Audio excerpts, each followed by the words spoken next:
Boa tarde, crianças! Na aula de hoje, eu vou falar sobre uma história sonorizada. Primeiro, nós vamos entender o que é uma história sonorizada.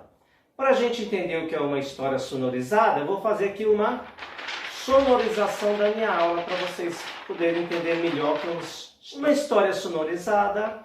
É aquela história onde se utiliza o som como fosse um fundo na contação da história, como por exemplo um fundo musical, por exemplo colocar som de qualquer coisa. Por exemplo, eu estou falando agora e estou colocando som na minha fala através dessa folha. Isso é sonorizar uma história, é você colocar som dentro da história. Imagine vocês a seguinte história.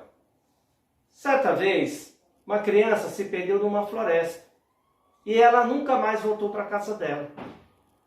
Só que ela cresceu na floresta e aprendeu a conviver com os animais, conversava com os animais. Agora que vocês entenderam o que é uma história sonorizada, vocês vão fazer na casa de vocês, tá? Uma imitação dessa história que eu acabei de contar para vocês. Então, na sua imaginação, você vai criar essa historinha falando dos animais que eles comunicavam, como, por exemplo, o macaco,